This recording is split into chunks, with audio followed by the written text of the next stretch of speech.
Bueno, vamos a empezar. Hoy tenemos la última sesión de Lecturas Cruzadas, que como sabéis es una experiencia que estamos haciendo desde el año pasado, en el que invitamos a personas que tienen que ver con la arquitectura, pero de una forma colateral. Entonces, bueno, este año hemos tenido un crítico de arquitectura, que fue la primera sesión que hicimos. Después hemos tenido un artista.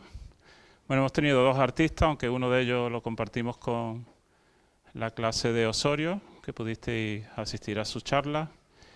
Y terminamos las 4 sesiones de este año con la invitación que nos debíamos mutuamente. Desde hace un par de años teníamos ganas de celebrar esta charla y bueno, por fin lo hemos conseguido.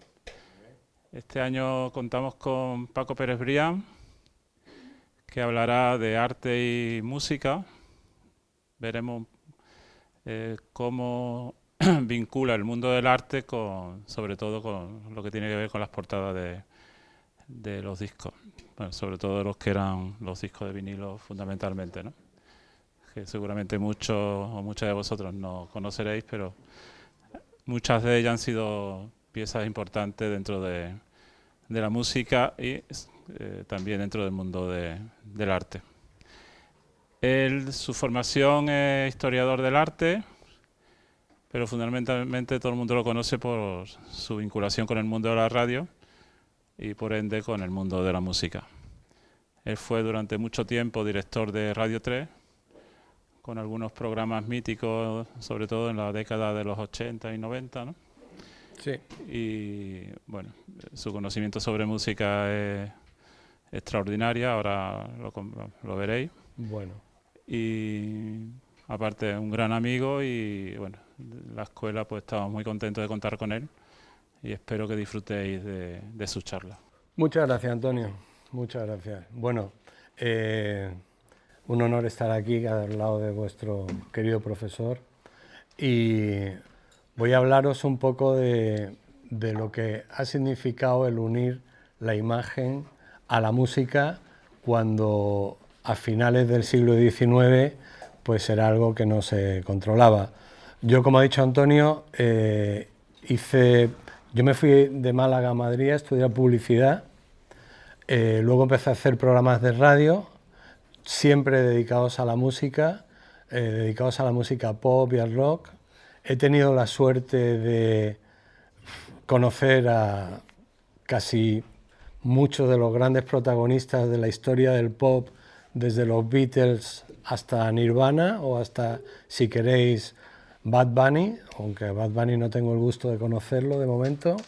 Y bueno, y he pinchado su música y he hablado de su música y he hablado de lo que ha significado desde mediados del siglo XX hasta ahora la inclusión del mundo del pop en la sociedad del mundo, ¿no?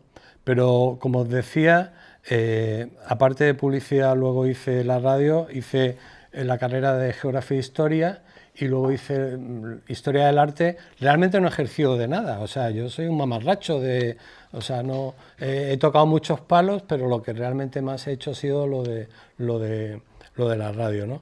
Pero veréis que aquí en esta charla hablaremos un poco de todo y sobre todo de cómo la imagen ha ayudado a vender algo que iba en una cajita, en un sobre de cartón de 33 por 33, que eran los discos LP, long play de vinilo. Eso para vosotros es arqueología, porque me imagino que los más musiqueros sabéis lo que es un vinilo y que había dos tipos de vinilo, de 33 y un tercio y de 7 pulgadas, el famoso LP y el single, etcétera, ¿no? Pero bueno, lo importante es que desde mediados del siglo XX eso fue una realidad y empezaron a hacerse portadas de discos con su disquito dentro. Pero repito que quiero empezar en el final del siglo XIX porque un francés que se llamaba Jules Chouret ideó un sistema de cartelería que inundó París para anunciar pues, los fiestorros que había a finales de siglo en París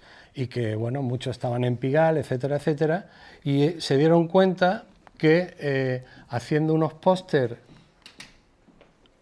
que tuvieran que ver con lo que ellos querían vender, pues la gente no solo arrancaba los pósters de París, sino que lo consideraban como una obra de arte. Bueno, y aquí tenéis la primera imagen, que es de Toulouse-Lautrec, un artista influenciado por pintores como Degas, que utilizaba pues esas bailarinas que se hicieron famosas con la pintura de él. Estoy empezando por la parte de publicitaria de final del siglo XIX, de las noches de París. Esta era una actriz que se llamaba Sara Bernhardt, como veis ahí, y este era un checoslovaco que también se fue a París a hacer sus trabajos como diseñador gráfico. No sé si conocéis al grupo Florence and the Machine. Bueno, pues esta podía ser perfectamente una portada para un disco de Florence, pero es una imagen de un póster de final del siglo XIX. Seguimos con la publicidad, porque creo que la publicidad es el primer arte antes de pasar a otros para animar a la gente por medio de la imagen, o ir a una sala a ver un teatro, o ir a tomar una copa al Moulin Rouge, o por ejemplo, a tomarse una copa de Cinzano. Este es un italiano, Leonato Capiello, que bueno, se ha convertido en uno de los míticos diseñadores de publicidad desde París, también de finales del siglo XIX. Este es otro de sus diseños, con unos colores muy planos, y bueno, para la época, ¿quién no se iba a comprar un paraguas después de ver esta publicidad, no? Yo creo que invita a no mojarse. Esta es otra obra de Leonato Capiello. Esta aquí se anunciaba el Roba, que es uno de los vinos tintos más famosos que hay en Italia.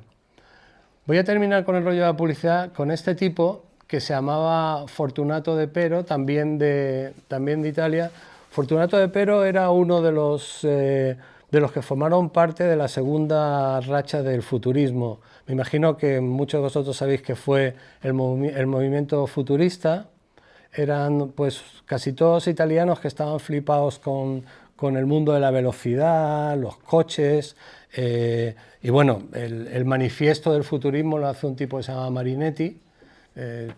Libros de arte y eso, pues bueno, el futurismo es uno de los muchos sismos que hay a principios del siglo XX, como el cubismo, el dadaísmo y tal y cual, ¿no?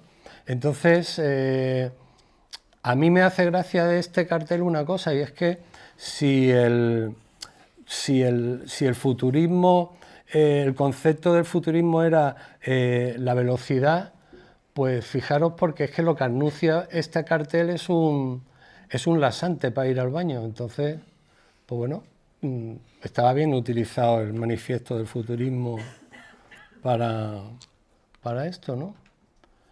Este es otro diseño de Fortunato de Pero. Y bueno, y hasta aquí un poco el final del siglo XIX, esta gente que para mí son un poco los pioneros de lo que va a pasar 50 o 60 años después, cuando un americano empieza a hacer portadas de discos, porque en el año 1925 la tecnología inventa una cosa que se llama el tocadiscos, y bueno, pues todo el mundo sabe lo que es un tocadiscos. Se ponía el disco, una agujita iba dando vueltas y sonaba la música, después del invento del fonógrafo de Einstein. Quiero significar, bueno, esto es una cavilación mía.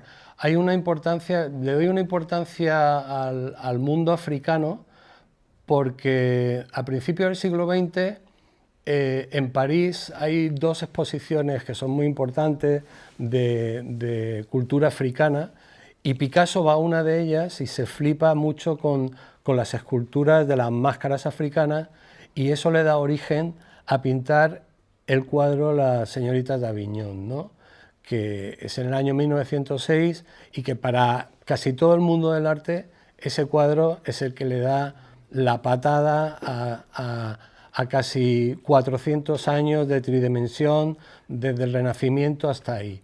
Entonces, digamos que un poco los africanos, con su llegada a París, hacen una influencia que me parece importante, porque es que el mundo del arte cambia completamente, Y al mismo tiempo y en la misma fecha llegan a América y algunos de ellos llevan las guitarras de cuerda que hacen que durante sus ratos de descanso los africanos que habían ido, o algunos esclavizados y otros no, pues inventan o componen una música que daría origen al jazz y que es el blues, y que es como un poco para muchos una especie de grito, pues como puede ser el flamenco. Entonces, pues bueno, en Estados Unidos el jazz se convierte en la música más importante de los años 30 a los años 40. Hasta que un día pues empiezan a sacar los primeros discos de jazz y se vendían dentro de un cartón, sin más nada, y aparece un tipo, que es este, que se llama Alex Steinway, muy jovencito, y que lo ficha una de las dos compañías de discos que existían en esos primeras décadas del siglo XX. Entonces este tipo decide que va a sacar la compañía un disco de una orquesta y que quiere hacer algo diferente y hace esto. Esta es la primera portada de la historia de la música, ¿vale? Y bueno, era un disco de la Orquesta Imperial dirigida por Richard Rodgers y entonces Alex Steinway en 1940 convenció a los del teatro que pusieran esa información a la entrada del mismo, hizo una foto y publicaron el disco de Richard Rodgers y la Orquesta Imperial y pasaron las ventas, aumentaron un 800% de vender, o sea, de no poner nada a poner algo de imagen. Vale. Este tipo de Alex Steinway es súper importante porque es que es el primero que hace las primeras portadas de discos.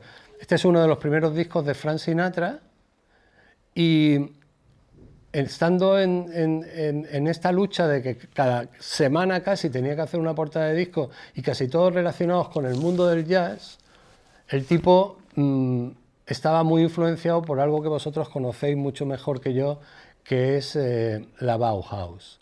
La Bauhaus que forma Walter Gropius es una máquina de diseño, sobre todo de arquitectura, ¿no? Antonio, si meto la gamba, corrígeme, porque esto es tu palo, no es mío. Entonces, el diseño que hace Bauhaus, no solo de arquitectura, sino de elementos como sillas, etcétera, etcétera, se convierte en algo fundamental para Alex Steinway y, cómo no, se compra los libros de la Bauhaus. Esta es la portada de uno de ellos, que me imagino conocéis, ¿no? ¿Sí? Vale. Bueno, pues veréis la influencia en las siguientes portadas de, por ejemplo, este es un disco de Bela Bartók, música para cuerdas, y bueno, creo que el ambiente y el diseño de los pintores que ya formaban parte de la escuela de Walter Gropius, de la primera parte de la escuela de Walter Gropius, pues tiene mucho que ver, ¿no? Esto es otra orquesta dirigida por Bob Sharps. También, si volvemos atrás, pues yo creo que está bastante influenciado todo el rato por la Bauhaus. Esta es de Granados, de danzas españolas. Aquí ya se nota también un poco la influencia de Miró, que ahora hablaremos de él. Este es un disco de boleros, que a esto ya me parece un poco más expresionista, y esto también. Estas son pues algunas de las muchas portadas que hizo Alex Steinway, un verdadero pionero y bueno, el creador de las portadas de discos.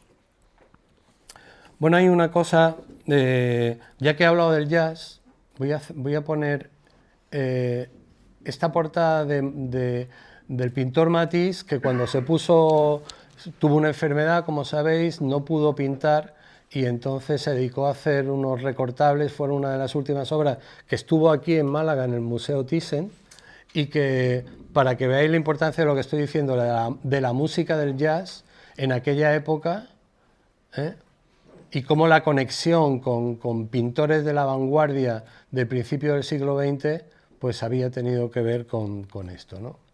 Vale, vamos a pasar a España y pasando a España, en España, bueno, pues teníamos a Franco, la música que se oía pues era un poco las coplas de Quintero, León y Quiroga, que reflejaban las historias de los españoles de aquella época en el régimen de Franco, y hasta que no llega lo que aquí llamaron la música yeye, pues la cosa iba un poco pues de esto. Todavía cierto modernismo en la portada de este disco de una cantante catalana que dedicado al cuplé, Ramón Casas, un pintor modernista.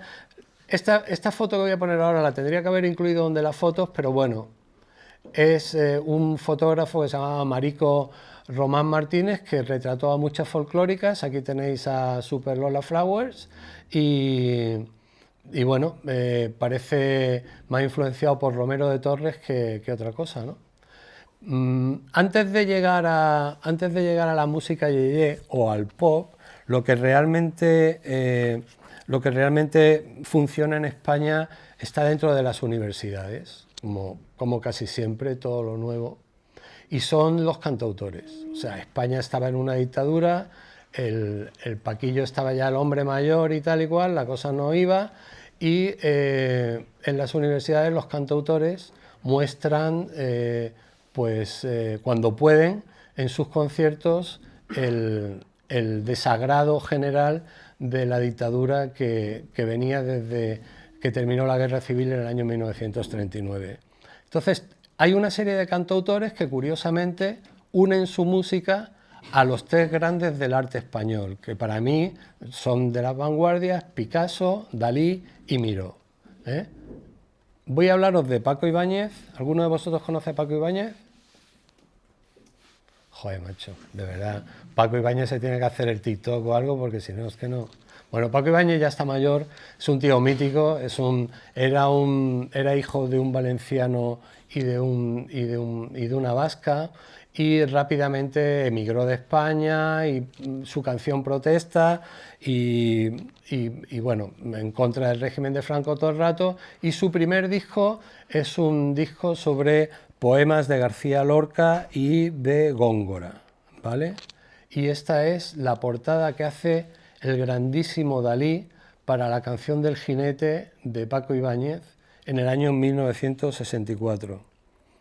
Lorca dijo en una de sus poesías: todo lo que Dios puede desplegar en cuanto a magnificencia y sublimidad es siempre a sí mismo como una especie de salpicadura con manchones imprevistos.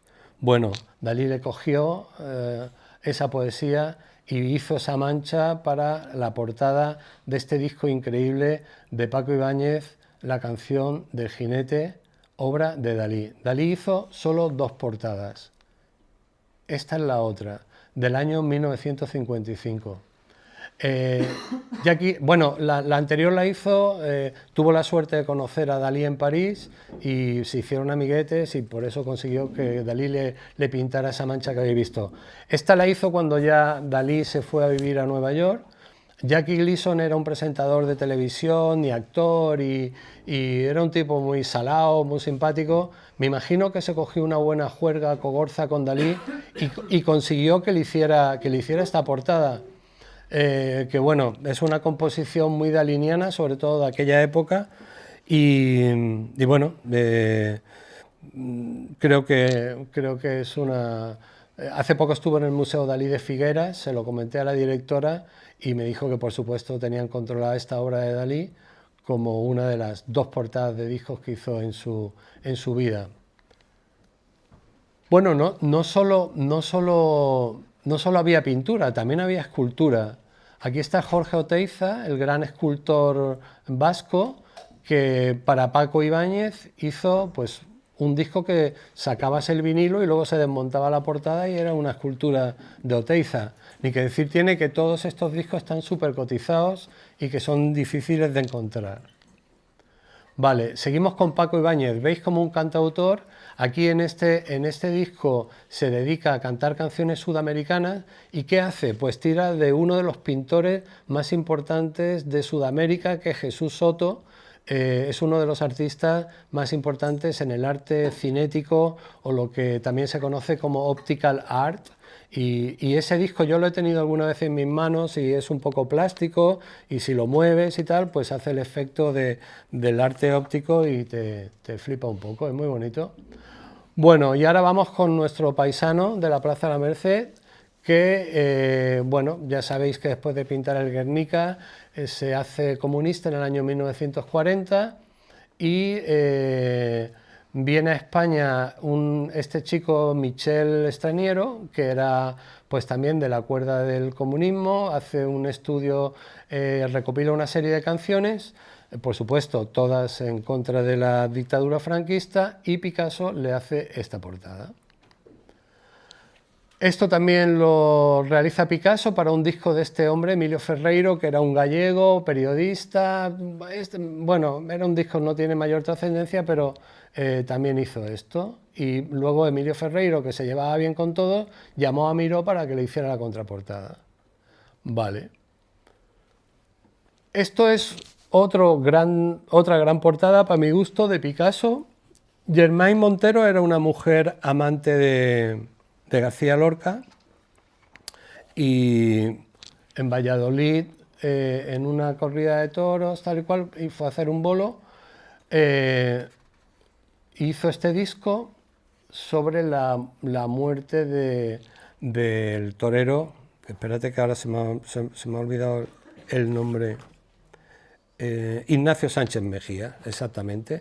Entonces 4 poemas con diferentes métricas, la actriz y cantante hizo este disco y Picasso le hizo esa portada y comentó que la realizó así porque las heridas, como decía Lorca, quemaban como soles. La herida de la cornada que le pegó el toro, claro, y que lo mató. Vale. Juani Junior, Anduriña, también Picasso. ¿Alguno de vosotros habrá escuchado alguna vez que ya en la música pop española hubo un grupo que fue como la réplica a los Beatles en Inglaterra y que se llamaban Los Brincos? ¿No? ¿Pilotáis algo de esto, no? A ver los caretos. Joder.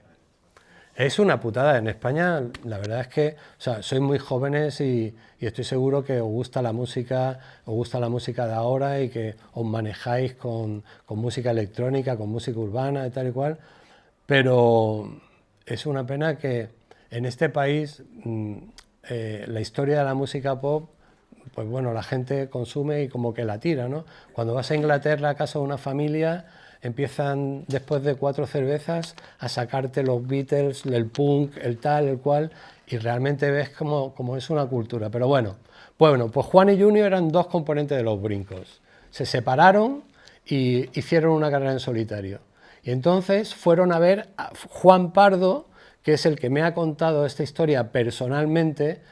Un día le llamé por teléfono y dije: Juan, cuéntame cómo fue la movida de Picasso para que os hiciera la portada de Anduriña, que en realidad luego no fue la portada, fue la contraportada.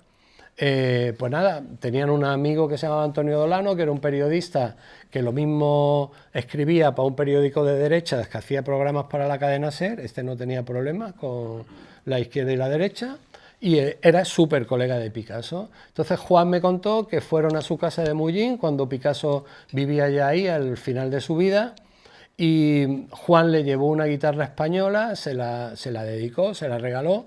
Picasso les hizo una paella y al final de la paella, pues Picasso le pidió a Juan que le cantara de la época que él vivió en La Coruña, de Picasso viviendo en La Coruña, le cantara unas nanas, no sé qué, no sé cuánto. En fin, yo me imagino que aquello fue una sobremesa con copas y tal, y se cantaron allí una serie de cosas, y al final Antonio Dolano, que tenía más cara que Juan Pardo, le dijo: oye, ¿por qué no me haces un dibujito para la portada de tal? Y Picasso, que ya se sabía la nota, pues le hizo tacata.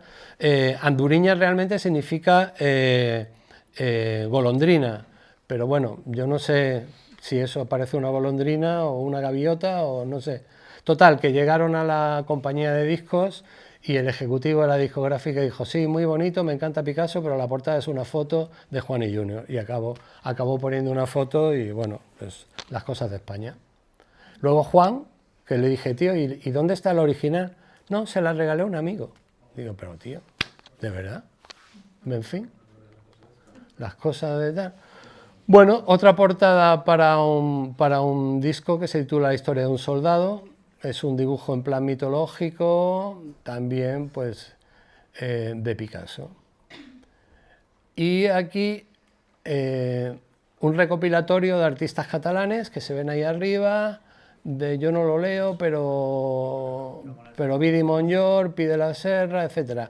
Bueno, hoy viendo la portada de este disco me da un pie a la introducción que voy a hacer sobre esto. Juntos, ¿no? Hoy justo, si habéis puesto el telediario, habréis visto a una de las responsables de Junts per Catalunya, que ha votado para una cosa en el Parlamento y tal y cual. Entonces, lo que vais a ver ahora a continuación tiene que ver con el nacionalismo catalán, porque hay una serie de artistas como Raimon, que utiliza para todos sus discos artistas de la categoría de Joan Miró.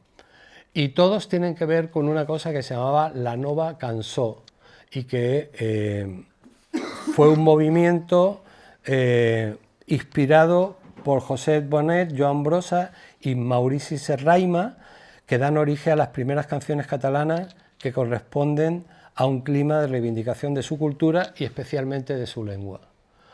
Todos conocéis a Miró, ¿no? Y como veréis aquí, que este es un álbum que se llama Canciones de la Rueda del Tiempo, de lo efímero, de cómo el tiempo pasa rápido, etcétera, etcétera. Miró desarrolla en esta portada pues casi todo lo que hizo luego en su obra. Aquí tenéis la foto de Raimon, el cantante, Joan Miró y el autor de las poesías que iban en el disco, que si no me equivoco era Salvador Espriu, exactamente, ahí está. Vale, otra portada de Joan Miró, también para Raimon, esta es todavía más naif y también es una gran portada para un disco. Me recuerda un poco lo que hace Miró en un edificio que es el Palacio de Congresos que hay enfrente del Estadio Santiago Bernabéu. Esos pájaros eran muy de esta época, de finales de los 70. Este es mi favorita portada de Joan Miró para María del Mar Bonet, una cantante de Palma de Mallorca y que también pues reivindicando la lengua catalana. La historia de este disco también me la contó personalmente María del Mar Bonet un día, que vino a un festival del cual formó parte y le pregunté por este disco y entonces me comentó que ella tenía una discográfica y que la discográfica la quería convertir en una cantante que ella no quería ser, entonces los mandó a la mierda y se fue al Palacio de Congresos de Palma, hizo un concierto sobre poemas a ver si se me va el nombre de Baltasar Rosselló, que era un poeta mallorquín.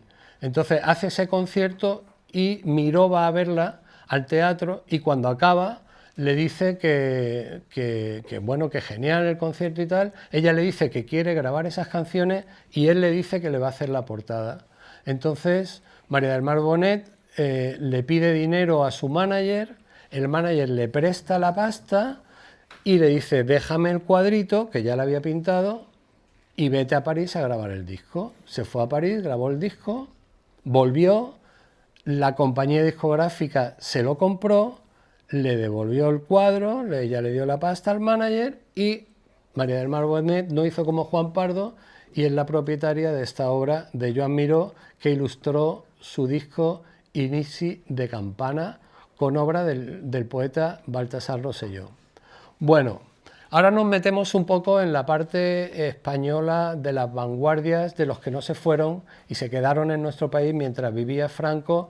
Y la verdad es que Franco a este tipo de pintores, que son todos míticos, por ejemplo Tapies, creo que todos lo conocéis, bueno, Franco no entendía estas cosas, entonces le daba igual, no le molestaba que pusieran tierra ahí en la portada de un disco, le molestaba más a lo mejor lo que había dentro, el contenido de las canciones, ¿no? Pero no, fijaros que estos son canciones tradicionales de los países catalanes, que para muchos no existen y para otros es la lucha del nacionalismo catalán hasta nuestros días, ¿no?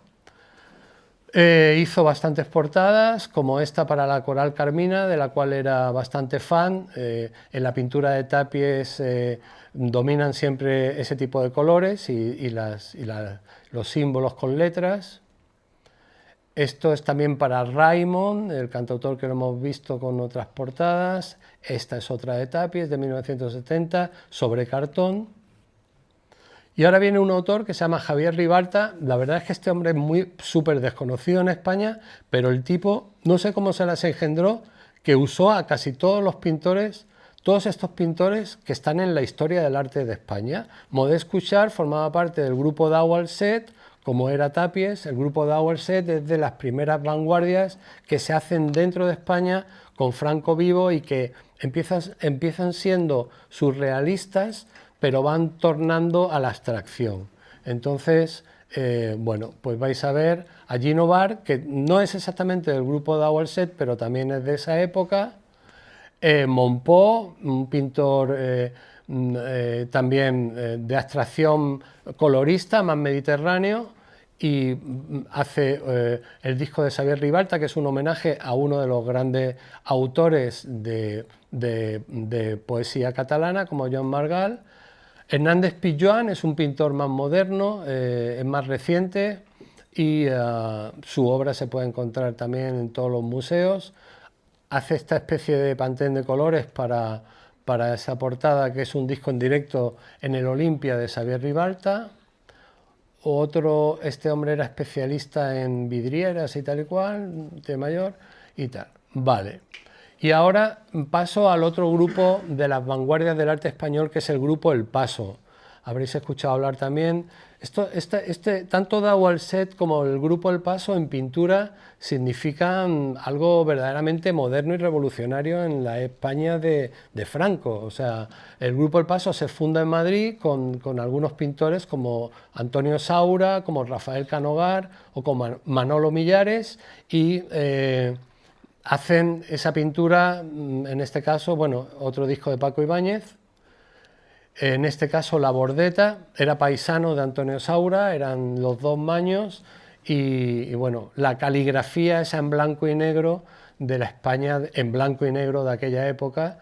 Esto lo hace para un disco de La Bordeta, que a La Bordeta sí ya lo habéis llegado a conocer, murió hace no mucho, fue parlamentario, muy reivindicado por muchos grupos maños, por supuesto, los Héroes del Silencio, Amaral y toda esta gente lo tienen considerado como un héroe. A La Bordeta, que era un tipo verdaderamente genial. Y bueno, este disco ilustrado por uno de los componentes del grupo El Paso, como Antonio Saura. Aquí otro homenaje a las víctimas del franquismo, un recopilatorio donde aparecen muchos artistas que no llego a leer de aquí, pero imagino están todos los de la época. Esta es mi portada favorita del grupo El Paso, de un componente del grupo El Paso, Manolo Millares, para los sabandeños.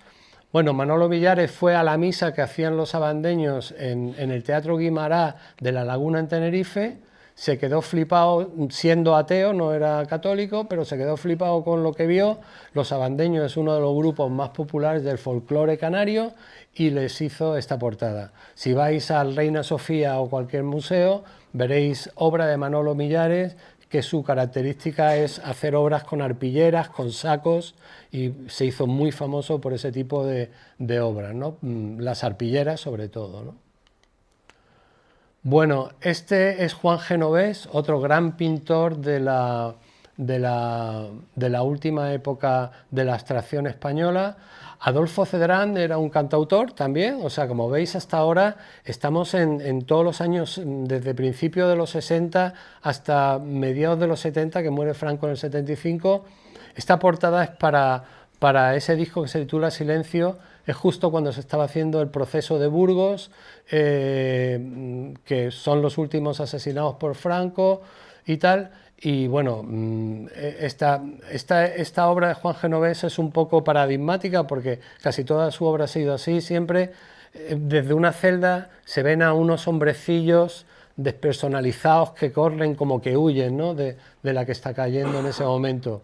Adolfo Cedrán publicó este disco, no lo dejaron sonar por la radio, pero, o sea, lo censuraron para la radio, no pudo sonar en la radio, pero se pudo comprar. Y Juan Genovés tuvo cierto miedo porque él era un artista de la Galería Marlboro, una de las galerías más importantes del mundo, y tuvieron miedo que al meterse en una cuestión tan política lo pudieran echar los americanos de Marlboro, pero no solo no lo echaron, sino que la pintura de Juan Genovés, que desgraciadamente ha muerto hace pocos años, está llena de estos personajes huyendo, de esta mirada desde lo alto de una sociedad que escapa, ¿no?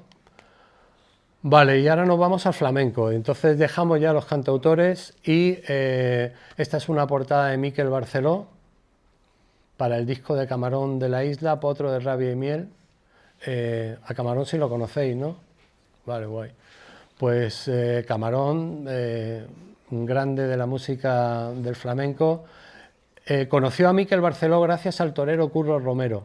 Se lo presentó y Camarón, que era un tipo bastante introvertido, me imagino diciéndole a Miquel Barceló, por alguno llamado irónicamente el Picassín de Mallorca, ¿por qué no me hacen la portada de mi disco?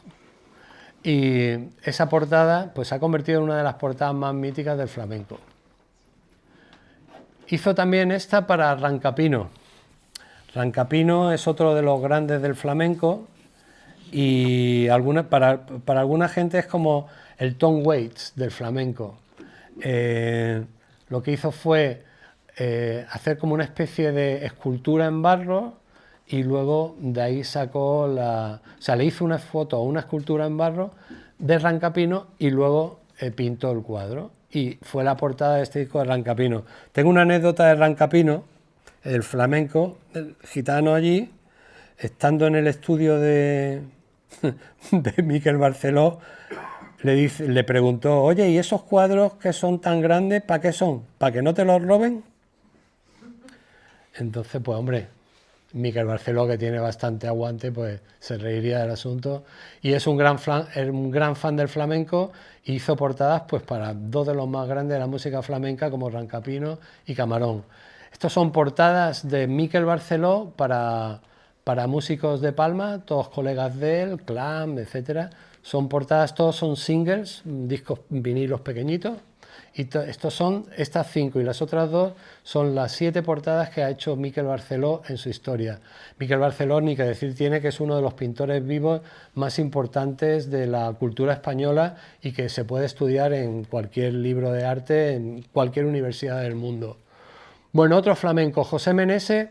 José Menese era muy compadre, José Menese no era gitano, era muy compadre de Francisco Moreno Galván, los dos también comunistas, y las portadas de Moreno Galván son de carácter más expresionista y me parecen también muy buenas.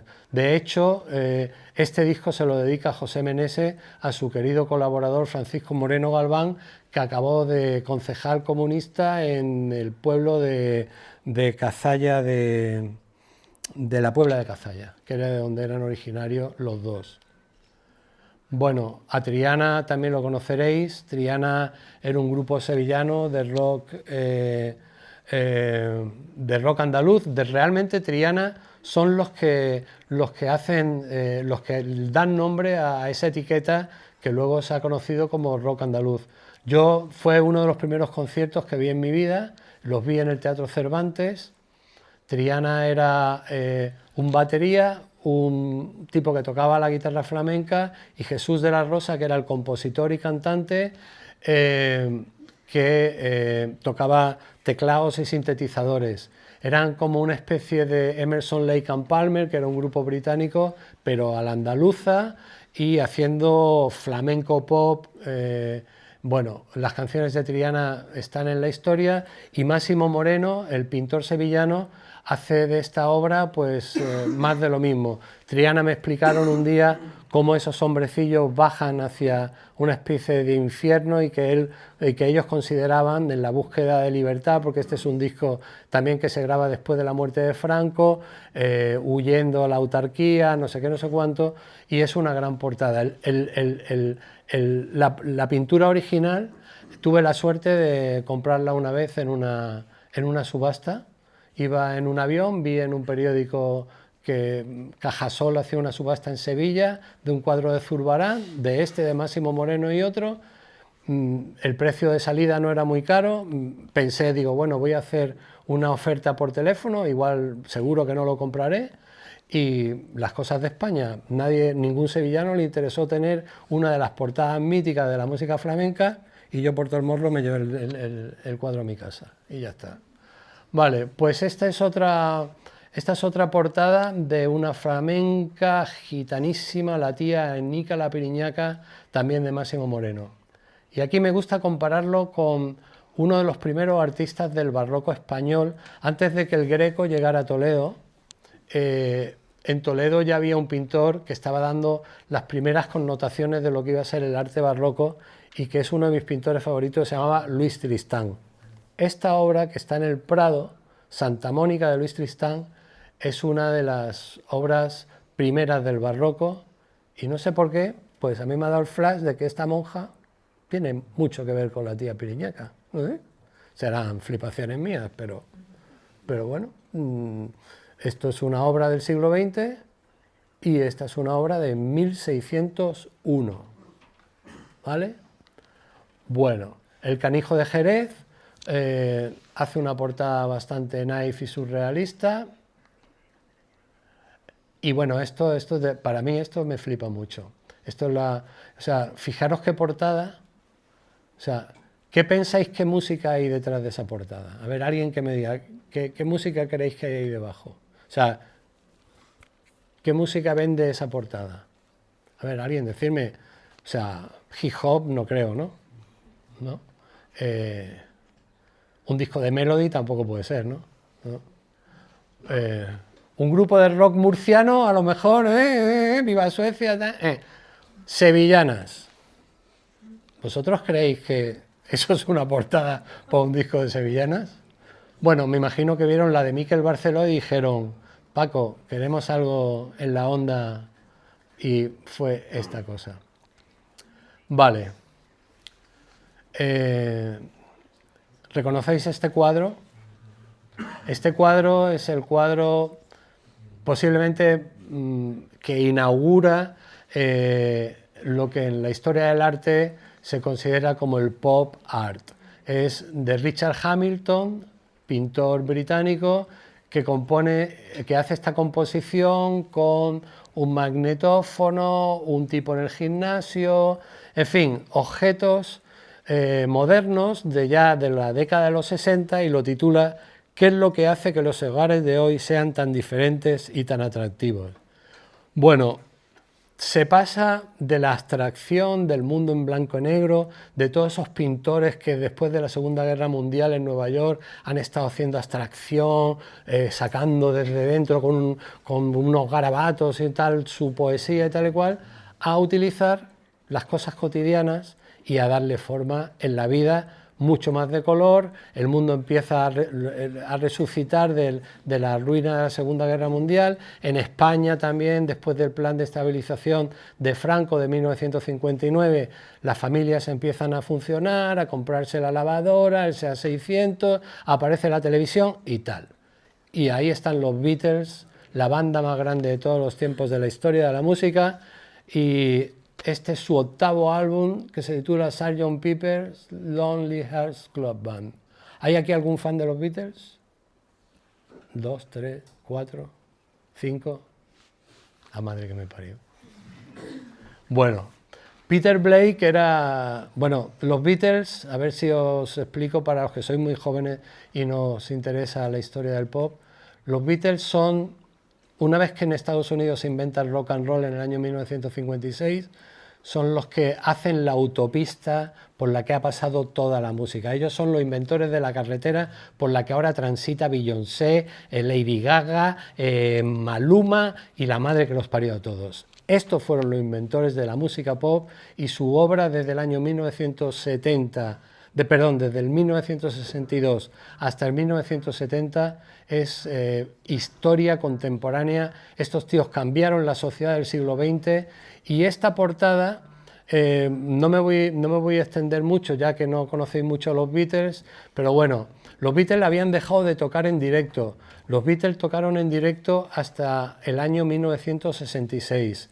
El álbum antes de este se titula Revolver y es un disco donde por primera vez los músicos en un estudio empiezan a experimentar, o sea, porque los primeros discos de los Beatles se metían en el estudio, 2 guitarras, un bajo, una batería y se cantaba una canción. De hecho, el primer disco de los Beatles está grabado en 12 horas, o sea, algo inaudito. Un disco yo qué sé, de Bruce Springsteen puede tardar 1 mes y medio en hacerlo, ¿no? Estos tíos hacían un disco en 12 horas.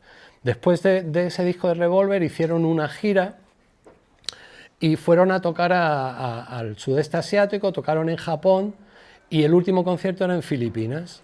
Entonces Imelda Marcos, la familia Marcos, que eran los que mandaban en Filipinas, los invitan cuando llegan a un desayuno en el palacio, los recogen con las motos, tal y cual, los llevan como unos jefes de Estado y tal, y John Lennon, componente de los Beatles, dice que qué coño va a ir a desayunar a Palacio con los Marcos y que por la tarde van a hacer un concierto para 80.000 personas y que no va, que pasan.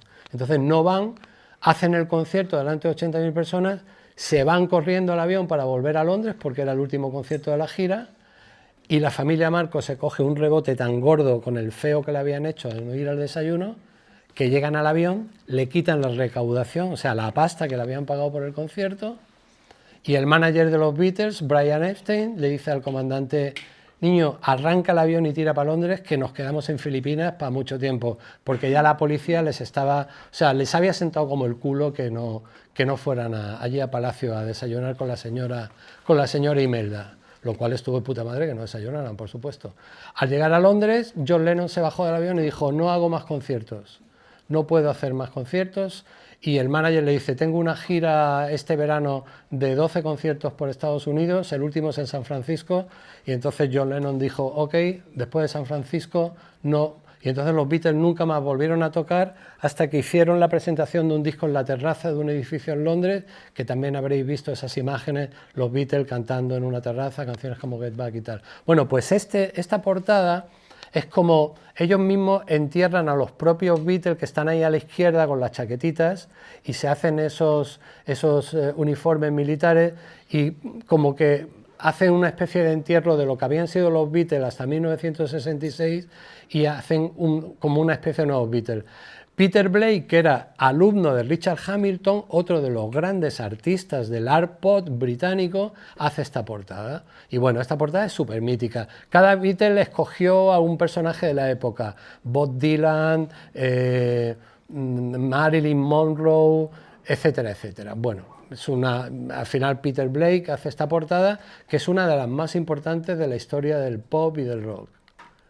Y el siguiente disco de los Beatles se lo piden a Richard Hamilton, y Richard Hamilton, que era un poco pues como el padre de Peter Blake, como el padre del inventor del pop art, dice: joder, me habéis llamado a mí ahora después de mi alumno a hacer el siguiente disco de los Beatles, y entonces aparece con esa portada sin nada. Bueno, luego añadieron lo de los Beatles y el número, porque él apareció con una funda blanca y la discográfica dijo: pero ¿esto es la portada?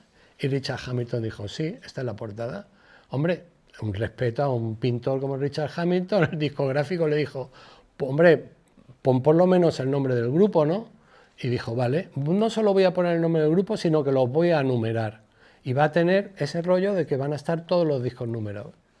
Le preguntó al ejecutivo de la EMI: ¿cómo cuántos discos se van a vender aproximadamente? Y le dijo: entre 15 y 20 millones.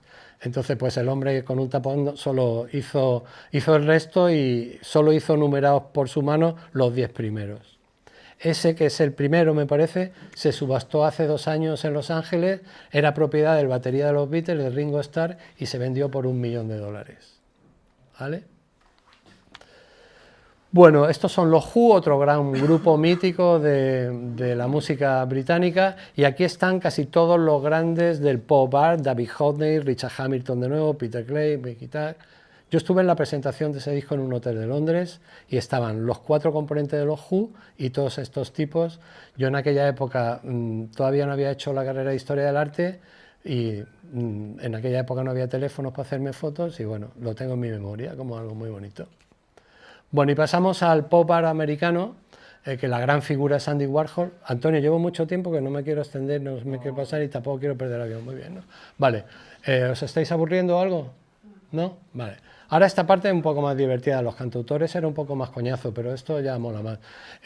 Bueno, Roy Lichtenstein es uno de los grandes del pop art americano, flipado porque desde que pequeño comía los chicles y le aparecían escenas de cómic en los chicles, decidió que su futuro en el arte iba a ser relacionado con aquellos primeros chicles que se comía y fue haciendo portadas para bandas. Este disco es del grupo pop británico Squeeze, que es buenísimo, buenísimo, tiene una canción, bueno, es uno de mis discos favoritos. Hizo esto también para un grupo de rock americano. Bruce Springsteen es uno de los grandes fans de los Flaming Groovies y bueno, es muy parecido a uno de los cuadros más famosos de Roy Lichtenstein. Este es otro músico británico, más explosiones, bueno, de hecho es que el disco se llama Big Mass. Y aquí tenemos a Lady Gaga y su álbum Art Pop. Este artista, Jeff Koons, por algunos contemporáneos está considerado como un plagiador, un poco jeta. Este tío empezó trabajando en la Bolsa de Nueva York, aprendió el tema del marketing y cómo venderle la moto a la gente, empezó a hacer los perritos esos que se llaman puppies, que los fue colocando. Si habéis ido a Bilbao al Guggenheim, pues en la puerta hay uno, en Australia hay otro, y luego hizo también las bolas esas azules. A mí me parece una chorrada, pero él nota, es el artista vivo que más caro vende su obra. Ahí lo lleva. Y entonces esta muchacha, Lady Gaga, le encargó, que ya de ella de por sí es un ready-made, o sea, a mí Lady Gaga me encanta y la verdad es que cada vez que la veo me parece que se ha reconstruido otra vez, es como lo que hacía Duchamp, ¿no? O sea, cogía un elemento, un lavabo, le daba la vuelta y tal. Pues esta chica, yo es que cada vez que la veo tengo que fijarme si es ella, porque como músico es increíble, la tía compone, toca y canta de la hostia. Y aquí Jeff Koons, para que no lo putearan mucho de jeta, pues bueno, le incluyó un poco el Apolo y Dafne de Bernini y el nacimiento de la Venus de Botticelli, que lo veis ahí por detrás. Cogió una imagen de Lady Gaga en el vídeo de la canción Poker Face, hizo una escultura de plástico, de no sé qué elemento de esos que usa para las bolas, y la colocó como estaba en el vídeo de Poker Face. Y nada, y esta es una portada. Bueno, y por supuesto, Lady Gaga no se cortó un pelo en titular el disco Arte Pop, no podía ser de otra manera. Vale, y ahora Andy Warhol. O sea, ahora Andy Warhol, y cuando veis esto diréis, joder, yo creía que Andy Warhol era el tío de lo de las latas de... Sí, sí, pues él lo es. Lo que pasa es que todo el mundo tiene un pasado y todo el mundo empieza por algo. Andy Warhol empezó trabajando para Alex Steinway, el chico que os enseñé al principio, el creador de las portadas, y esta es la primera portada que hace Andy Warhol en su vida. Andy Warhol, por aquí lo tengo apuntado, no lo voy a decir bien, pero Andy Warhol ha hecho más de 60 portadas de discos. Y entonces, esto era un programa, esto es un concierto que se hizo en el MoMA de Nueva York, de música mexicana, de música de antes de que llegaran los españoles, pero con instrumentos que se habían hecho después. Bueno, en fin, un lío. Y entonces le encargan la portada y él hace unas líneas como de cómic, también de 3 músicos horizontales, 6 hacia abajo, y veis esos manchurrones que hay ahí, que de eso me imagino que entenderéis más que yo y que Antonio lo explicará mejor que yo. Eso se llama la línea borrada, ¿no, Antonio? Bueno, esto lo descubre Andy Warhol porque haciendo esta portada se le derrama el tintero y va a copiar, y entonces descubre y dice que es mucho mejor, que le parece mucho más auténtico, que le quita a la obra un poco de no sé qué y que la hace más de verdad y la convierte en su primera portada. Y entonces ya a partir de ahí todas las portadas de Warhol, si os fijáis, va utilizando esto de la línea borrada, que no deja de ser pues un manchurroncito que le da su punto y su personalidad. Este es el gran Count Basie, el autor de uno de los músicos de jazz más importantes de la historia, y esta donde sigue usando la línea borrada, porque ya la usa todo el rato, hace la portada a través de esta foto del músico. Esta es otra portada. Todo esto que estáis viendo ahora mismo son portadas de Andy Warhol. Esta es para un músico de jazz que se llamaba Johnny Griffin. Esta tiene una anécdota bastante curiosa, y es que el ejecutivo, lo tengo por aquí apuntado en algún sitio, el ejecutivo de la discográfica le dice que cómo le ha cortado la cabeza al artista, y Andy Warhol le dice que a los artistas de jazz hay que verlos en los clubs y que la obra era así, que no se tocaba y que ahí se quedaba.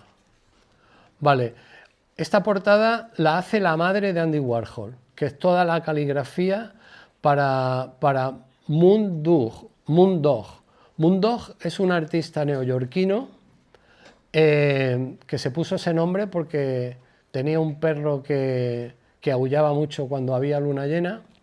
Este muchacho que se llamaba Louis Thomas Harding, cuando era un teenager le explotó un cartucho de dinamita y se quedó ciego.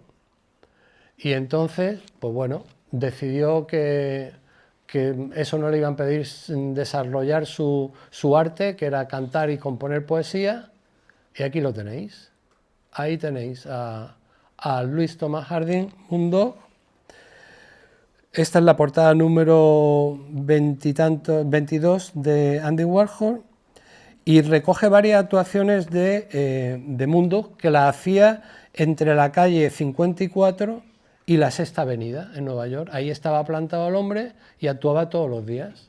Y entonces pues la discográfica decidió que era un personaje de la ciudad de Nueva York, como tantos otros grandiosos que hay, y le hicieron un disco, y la portada, pues entre Andy Warhol y su madre se colgaron la portada de Arendelle. Esta es la portada más mítica que habréis visto, porque no me extrañaría que Zara haya hecho ya camisetas con el plátano de Andy Warhol. Es la portada para The Velvet Underground y Nico. Velvet Underground es uno de los grupos más importantes de la historia del rock. Este es un disco increíble y mítico, lo mires por donde lo mires. Por dentro el plátano se abría y ya está. Y esta es otra portada de Andy Warhol para los Rolling Stones de su álbum Sticky Fingers. Esta portada dice Mick Jagger, cantante de los Rolling Stones, que es la mejor portada de toda su discografía. Y bueno, tiene cierta anécdota, sobre la portada hay mucha historia. Por ejemplo, cuando abres la portañica se ven los calzoncillos, y entonces hay quien dice quién era el dueño de los calzoncillos, si el novio de Andy Warhol o un actor, en fin, tal. Pero el problema es que al abrir la portañica rayaban una de las canciones del disco, que se llamaba Sister Morphine. Entonces la discográfica recibió cantidad de denuncias de gente de, oye, que me he comprado el disco, que la portada es muy chula, pero que al bajar la portañica para ver la portada me he rayado tal canción. Tuvieron que el sello Atlantic devolver muchos discos, y hablaron con Andy Warhol, y lo que decidieron fue que la portañica se bajaba solo desde la mitad, coincidiendo con la galleta central del disco, y ya no rayaba ninguno de los cortes del disco. Por supuesto que a Franco eso de que se hubiera una portañica y unos calzoncillos y tal en España, ni de coña, vamos. Entonces en España tuvieron que cambiar la portada. Hicieron esta, que también luego fue muy famosa. Entonces son las mismas canciones Es el mismo disco, pero la portada es completamente distinta y fue realizada por... tengo que decir este nombre porque es muy importante. A ver dónde lo tengo. Por John Patch. Se llama John Patch el que hizo esta portada. Y el que hizo esta portada es el diseñador de la famosa lengua de los Rolling Stones, que es el logotipo de los Rolling, que todo el mundo conoce, que todo el mundo ha visto, y que mucha gente piensa que lo había diseñado Andy Warhol, pero no, lo hizo John Patch. Bueno, aquí ahora viene un chorro de portadas de Andy Warhol, donde ya con la serigrafía fotográfica el tío por $50.000 va haciendo discos como churros. Paul Anka era un artista súper conocido, además se llevaron a Andy Warhol a Las Vegas y Andy Warhol odiaba Las Vegas, no salió del hotel y al final con una foto dijo, tienen la portada. Hizo esta otra portada para los Rolling Stones del álbum en directo en 1977 y en este caso lo que le pidió a los Rolling Stones es que con unas Polaroids se fotografiaran mordiéndose ellos unos contra otros y al final escogió una foto del propio Mick Jagger mordiéndose su mano. Luego hicieron una fiesta en el Marquis de Londres, que era un club nocturno muy chulo, ya no existe, y fueron los Stones, hicieron un pequeño concierto, fue Andy Warhol y a los asistentes les regalaron muchas de las Polaroids donde se habían hecho los Stones fotos mordiéndose entre ellos, que sospecho que para los amantes de los Rolling Stones también tienen un precio. Diana Ross, otra portada de Andy Warhol. Bill Squire era un rockero tipo Bryan Adams de la época, otra portada de Andy Warhol, el mismo rollo, serigrafía pintada, tal. Y hasta Miguel Bosé pilló una portada de Andy Warhol. Fue a la factoría en Nueva York y le hizo esta portada. Y yo un día estuve en casa de Miguel Bosé, bueno, estuve allí en una cena, en una movida, y de pronto me sorprendió que era todo muy, muy elegante, todo muy cool, todo maravilloso, pero había un plato con una especie de pastel putrefacto y asqueroso, que dije yo, ¿qué coño es esto? Y me dijeron, no, es que estuvo aquí Andy Warhol, comió con nosotros y se dejó este pastel y lo hemos fosilizado. Y ahí estaba, bueno, una obra también pop de Andy Warhol en casa de la familia Bosé, ¿no?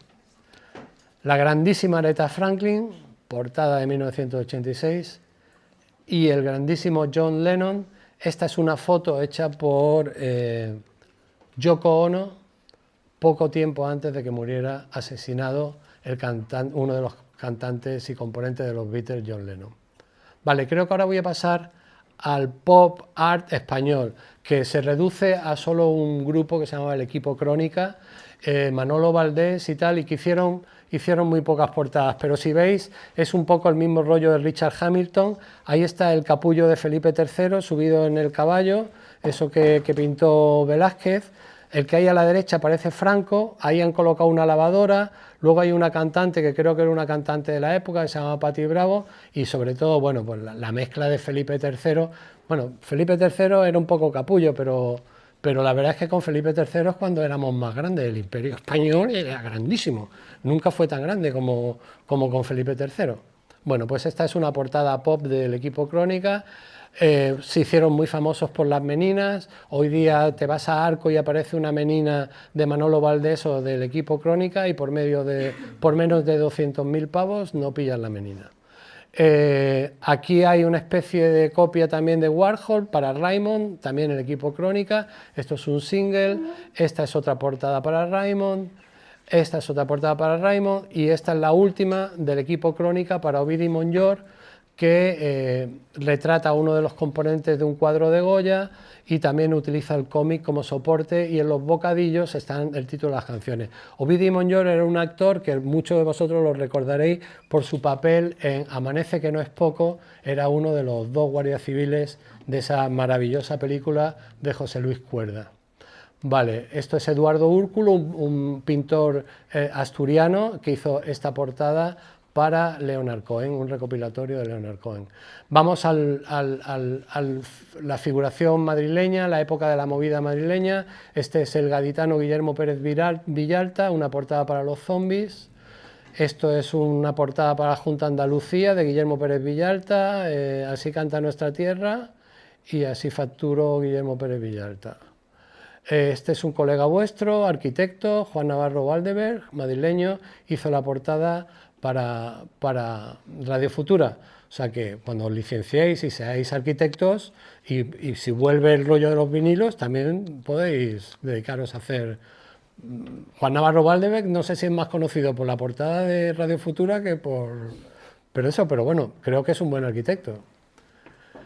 CSEPE es también parte de la movida madrileña, todo esto es movida madrileña. Ketama es su primer disco, este grupo que también intentó fusionar el flamenco con el pop. Golpes bajos, otra portada de CSEPE. Voy un poco más rápido. Pascal Comelade, esta también un poco expresionista, también es otra portada de CSEPE. Gabinete Caligari, el hortelano era otro de los dibujantes que había en Madrid en la década de los 80, en la época de la movida madrileña. Junto a Nazario en Barcelona hicieron mucha cartelería, póster para cantidad de cosas, películas, Almodóvar. Sergio Macaró, Juan Gatti es uno de los diseñadores que ha hecho más portadas. Mecano tiene cantidad de portadas de Juan Gatti. Aquí intentó hacer una portada cubista con Sergio Makarov, que por cierto tiene una hija de vuestra edad que es una artista también increíble, que está todo el rato en TikTok. Esto es Óscar Mariné. Óscar Mariné era hijo de uno de los grandes diseñadores de carteles del cine español, era vecino mío en Madrid y hizo la portada para este disco de Los Gallegos Siniestro Total, menos mal que nos queda Portugal. ¿Vale? Y ahora nos vamos al arte de la calle en Nueva York, Keith Haring, los 80 están terminando, el MTV, no sé qué, no sé cuánto, y el arte callejero es lo que mola, y hace la portada para Malcolm McLaren, que junto a Vivian Westwood son los inventores del punk. Eso que ahora, ¿qué punky es esto? ¿Y qué punky es lo otro? Bueno, el punk es un movimiento de rock salvaje y gamberro de finales de los 70, muy en contra de las políticas de Margaret Thatcher, y Malcolm McLaren y esta mujer fueron los visionarios y se hicieron multimillonarios gracias a ese movimiento que se llamaba punk. Esto es un disco, Malcolm McLaren no tenía ni puta idea de música, pero cogió a uno de los productores de la canción Video Kill de Radio Star y se hizo este, que es un temazo, que está muy bien, y buscó a Keith Haring en Nueva York, que ya era un artista callejero conocido, y le hizo la portada.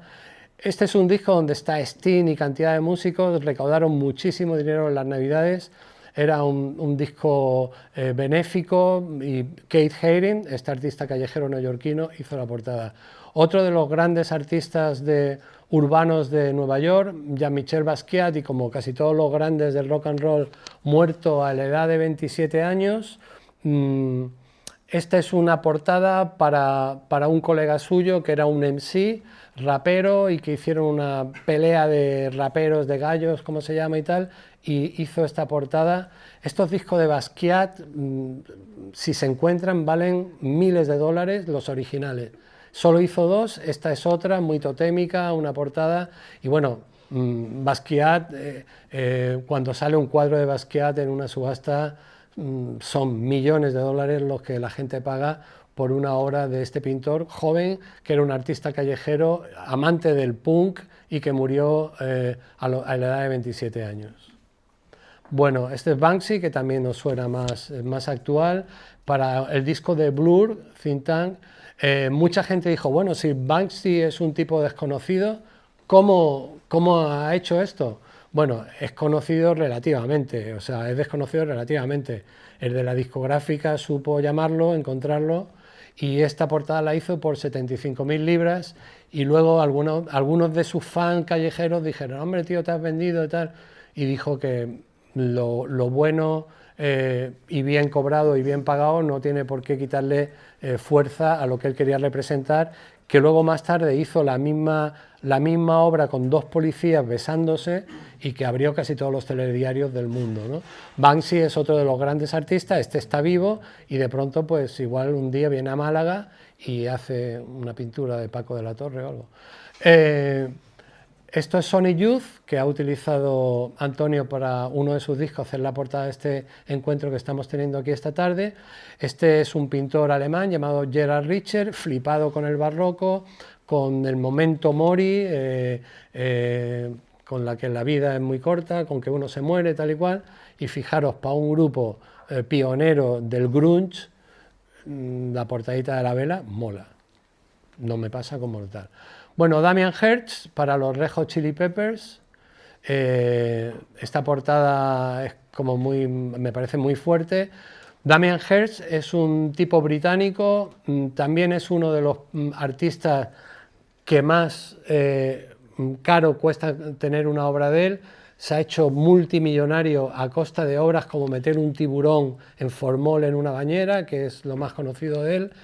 Era íntimo amigo de Joe Strummer, cantante y componente de los Clash, y él siempre ha dicho que el marketing que usaban con el rock and roll, los Clash, un grupo punk británico que acabó Joe Strummer viviendo en Granada y tal, que era lo que él utilizó ese marketing de la música para sus obras de arte y le ha ido muy bien. O sea, ahora mismo Damien Hirst es conocidísimo en todo el mundo y bueno, esta es una portada solicitada por el grupo californiano Red Hot Chili Peppers que está muy bien. Yo tuve la suerte de conocer a Damien Hirst un día en el Festival de Glastonbury junto a Joe Strummer y estuvimos bajo la lluvia fumando, bueno, tomando unas cervezas. Mark Lydon para Michael Jackson. Hace poco aquí en el CAC hubo una exposición de este artista americano maravillosa. Esta portada está llena de simbolismo. Michael Jackson le pidió, Macaulay Culkin está por ahí montado en un carromato. Es que aquí la foto sale muy mal, pero bueno, es una portada increíble de este artista americano y la exposición que hizo el CAC de Málaga fue maravillosa. Vale, y ahora un poquito, ya estoy llegando al final, ¿vale? Ahora cuadros míticos que artistas les ha dado por destrozarlos. Entonces esto es Tiziano, que es Baco y Ariadna. Este cuadro está en Londres, en un museo en Londres. En Madrid hay algunos cuadros de esta serie, que bueno, este es un rollo, no me acuerdo muy bien porque yo con la mitología me vuelvo loco, pero creo que vienen a salvar a esa muchacha, que lo puedo leer pero no lo voy a leer. Pero entonces, aparecen estos tíos, que es un grupo de rock canadiense, y se pone de Salvador el cantante. Fijaros qué destrozo, ¿no?, de la obra de Tiziano. Tenía que volver Tiziano, bueno, o qué Tiziano, Carlos I, que era el mayor fan de Tiziano, y bajar de su caballo y darle al de los Castres Dummies, como, pero tío, ¿qué habéis hecho, hombre? Por Dios.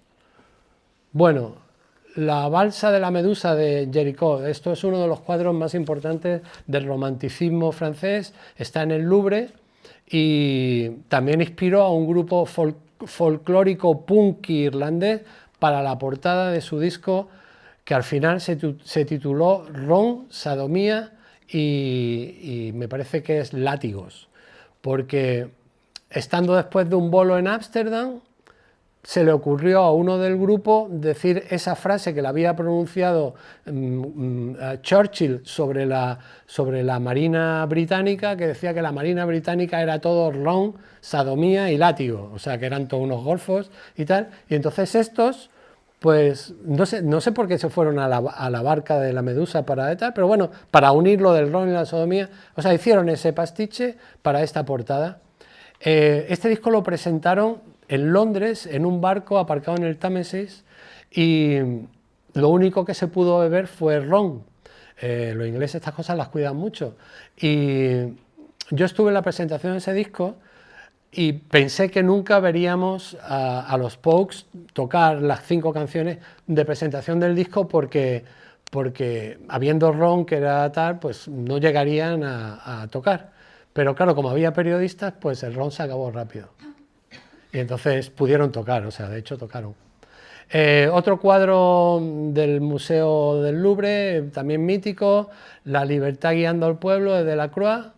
Bueno, ya sabéis que los franceses, después de su revolución y tal cual, volvieron a los Napoleón volvió volvió la monarquía y uno de los reyes, me parece que era Carlos X, se cargó el Parlamento y todos los franceses se pusieron revolucionados y en armas contra ese corte de libertad tan radical de tal, y bueno, este es el cuadro mítico, y Delacroix dijo que ya que no pudo estar en la manifestación, por lo menos ayudó con el cuadro a poner su parte para luchar contra el autoritarismo del rey Carlos X. Y entonces ahora viene Coldplay y coge el cuadro de Delacroix y hace la portada para un maravilloso disco que es Viva la Vida, de 2008, pero bueno, yo aquí vuelvo a flipar otra vez, porque realmente Viva la Vida es lo que tiene Frida Kahlo en su último cuadro. Este es un cuadro pintado por la grandísima Frida Kahlo 8 días antes de morir. Ella estaba muy malita, estaba en cama, y hace este cuadro que lo titula Viva la Vida. Y entonces Chris Martin de Coldplay, enamorado del arte, de la pintura, coge el título de este cuadro de Frida Kahlo y luego lo encaloma en esta portada de un cuadro de Delacroix. En fin, no veo la relación, pero puede ser porque, bueno, en realidad esa mujer con la bandera de Francia está diciendo viva la vida, viva la revolución y tal, ¿no? Bueno, otro cuadro mítico de la época, de Jean-Luc David, otro de los grandes pintores también, con casi toda su obra en el Louvre.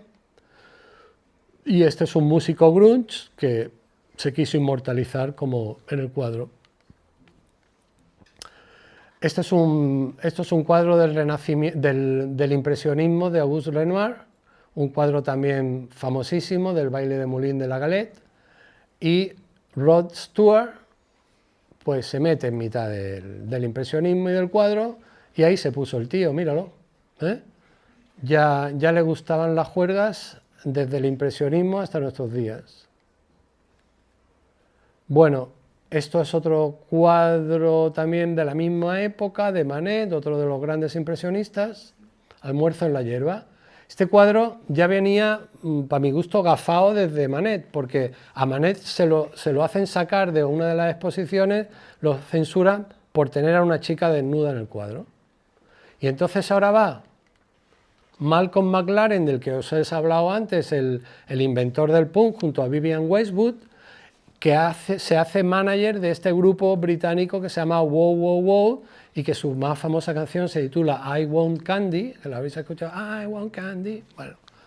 Y entonces esa chica que hay en el medio simulando el cuadro de Manet, Annabelle Lant, pues nada, también este disco fue un fracaso porque descubrieron que la chica no tenía más de 16 años cuando se hizo la foto, y la policía británica dijo que este disco no podía salir a la calle. Así que tanto Manet como el otro, la cosa se gafaba por el desnudo. Bueno, esto es... bueno, no sé por qué no tengo el nombre del autor, que es... coño, este hombre belga. Ayudadme, que se me ha ido ahora un poco la pinza. Vaya hombre. Magritte. Magritte, el surrealista, que hacía estos efectos ópticos.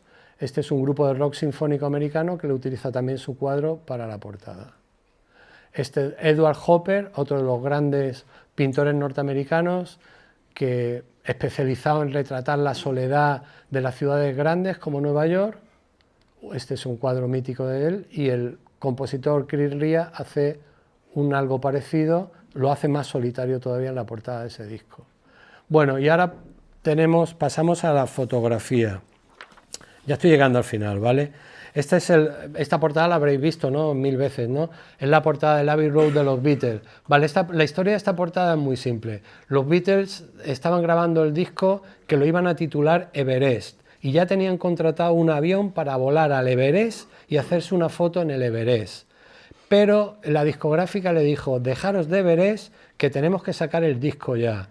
Entonces, Paul McCartney, que era el más pragmático de los cuatro, dijo, mira, Quillo, vamos a salir del estudio y nos hacemos una foto en el paso de cebra, porque ese paso de cebra está al lado de la puerta de los estudios Abbey Road, donde los Beatles grabaron casi toda su discografía.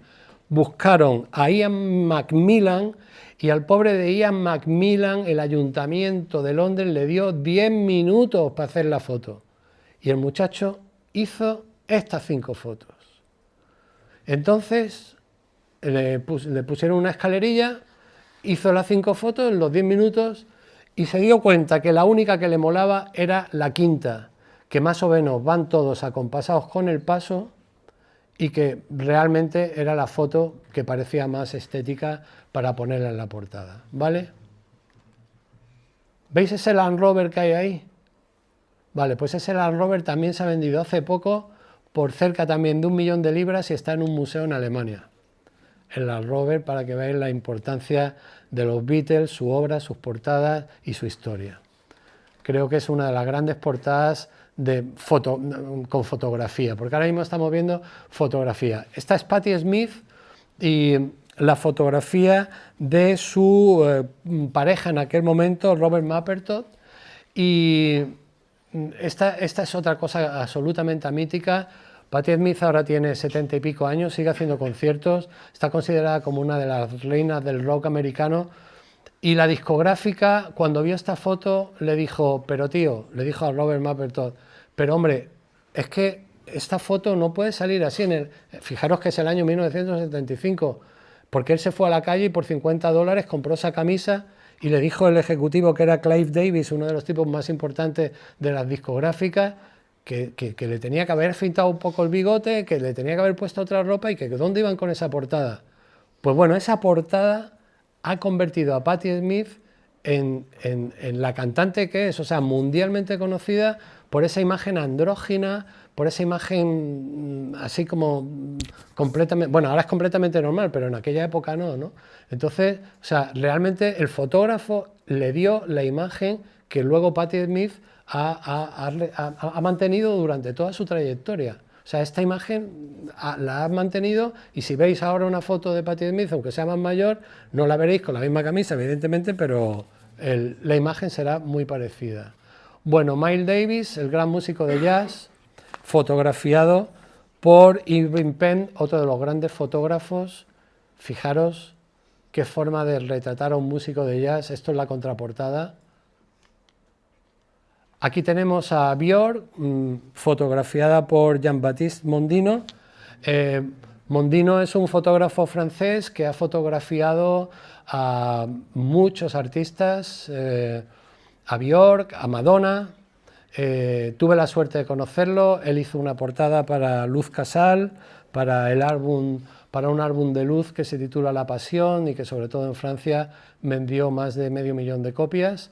Y este artista es Jean-Baptiste Mondino, y Björk es una de las mujeres más interesantes del pop contemporáneo. Bruce Springsteen, para su álbum Born in the USA, por Anne Leibovitz, que fue premio Príncipe de Asturias hace poco, y esta fotógrafa ha trabajado para la revista Rolling Stone durante más de 40 años, y esta es otra de las portadas, fotografías míticas. Mucha gente pensó que era exaltando el rollo americano, cuando Bruce Springsteen quiso decir todo lo contrario en ese álbum. Esto es Peter Gabriel, un artista británico. Esto es un grupo que se llamaba Hipnosis, que hicieron portadas muy acojonantes, como por ejemplo la portada de Pink Floyd, donde se ve una vaca. Hay portadas del grupo de heavy metal Scorpion, que se ve una chica con un chicle pegado en el pecho, separándoselo así. Fueron portadas muy enigmáticas, algunas muy geniales, de este grupo que se llamaba Hipnosis. Y como en esta época todavía no se había inventado lo del Photoshop, esa foto la hicieron trabajando en el laboratorio, moviéndolo, por lo menos se tiraron un buen rato para hacer esa portada de Peter Gabriel, uno de los grandes músicos, fue componente del grupo Genesis y luego una brillante carrera en solitario. Bueno, de Joshua Tree, de U2, esta portada está realizada por Anton Corbijn, exactamente, que luego hizo también vídeos para Nirvana. Fijaros en los caretos de los componentes de U2. ¿Notáis algo especial? ¿No notáis que están como de mala hostia los cuatro? Mira el cabreo, mira la cara, mira el careto del batería y de Bono.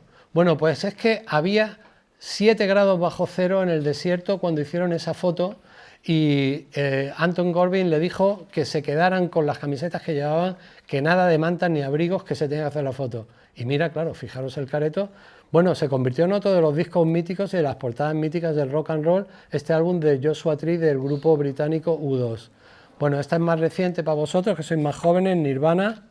Bueno, pues al niño lo tiraron a la piscina, montaron, esta foto se hizo en 10 minutos, al niño le dieron un chute de oxígeno, era el hijo del amigo de David Geffen, que a veces tiene su macroyate aparcado en el puerto de Málaga. David Geffen era el dueño de Geffen Records y cuando David Geffen escuchó el disco de Nirvana como buen discográfico, sabía que era una bomba y que iba a revolucionar al mundo entero, y entonces quiso una portada especial, tiró a este niño que era el hijo de un amigo suyo, le hicieron la foto con el dólar ese ahí colgando, y el niño, que ahora tiene 30 y tantos años, no para de tener juicios para reclamar algo de pasta, porque dice que a él no le pidieron permiso para tirarlo al agua. De momento no ha ganado ningún juicio. Bueno, y estas son algunas portadas españolas. Ukelele para los ilegales. Ukelele desgraciadamente ha muerto hace poco, usaba también mucho la serigrafía fotográfica, coloreada. Le pregunté a Jorge de los Ilegales quién era este tío, me dijo que no tenía ni puta idea. Javier Bayón Rat para Alaska y Dinarama, otro de los grandes fotógrafos españoles. Ana Curra, que era componente de los primeros grupos de Alaska, con Alberto García Alix, que durante mucho tiempo fue su pareja, una tía muy interesante que ahora es profesora del conservatorio en el Escorial. Joaquín Sabina, hecho por Fajardo, un buen amigo mío. Este es el disco posiblemente más popular de Sabina y es en el que Alejo Stivel, ex cantante de Tequila, que es el productor del disco, le dice a Sabina que no intente cantar, porque cantar no canta muy bien, y que si lo suyo son los textos, su poesía, que la recite con esa voz ronca que tiene después de fumar y tal, y es desde que Alejo le hace ese comentario a Sabina, Sabina ya todos los discos lo ha grabado con esa voz que tiene ahora, exagerada, y Juan Fajardo, que es un gran fotógrafo, entendió que una foto de fumador, bueno, pues es una portada bastante interesante para uno de los grandes discos de Sabina. Bueno, esta es Luz, con una de sus mejores portadas, mi favorita sin duda, de la gran Cristina García Rodero, que por cierto ha estado hace poco en Málaga. Bueno, ha estado aquí contigo, ¿no, Antonio? ¿O no? No, bueno, hizo una exposición en la Plaza de Toros y tal. Pues Cristina es una mujer muy interesante y esta portada la hizo en la playa de Vallas, en Asturias, cerca de la Casa de Luz. Le pidió a Luz que se bajara sin maquillaje, sin nada, y Luz tiró de una especie de combinación, se fue con su madre, Cristina García Rodero, los tres en esa playa, y me parece una brillantísima portada para una de las grandes artistas de la música española. Por cierto, a la playa de Vallas, si vais a Asturias, como su propio nombre indica, Vallas, ve a verla porque es una playa grandiosa.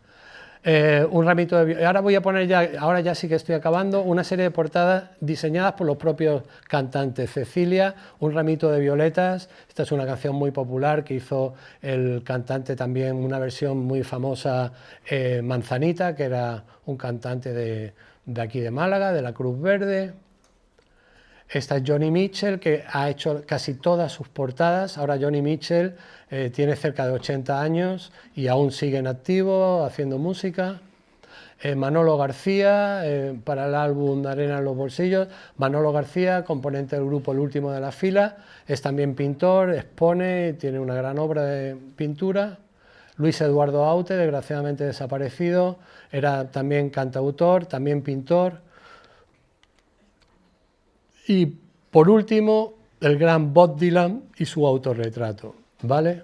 Podía estar aquí horas y horas poniendo portadas y portadas, pero si os fijáis, todos los artistas que hemos tenido aquí son artistas del mundo plástico que están en los libros, en todos los colegios y en todas las universidades.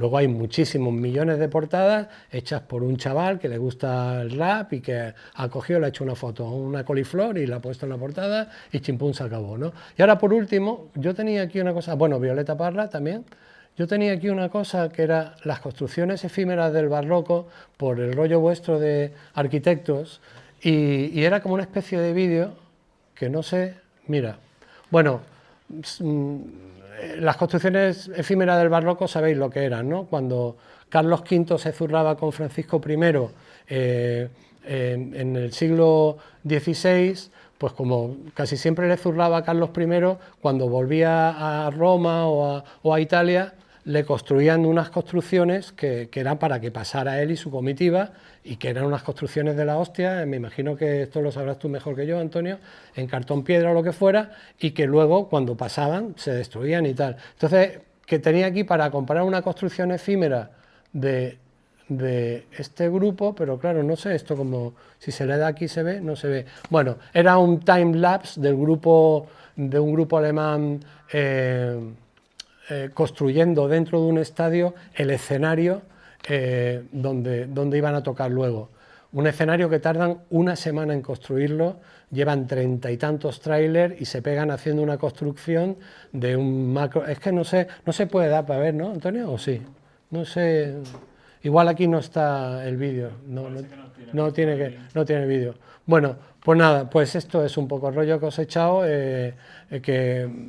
bueno, habría una cosa, le estaba pensando antes, ¿cuál sería la portada de la música de ahora?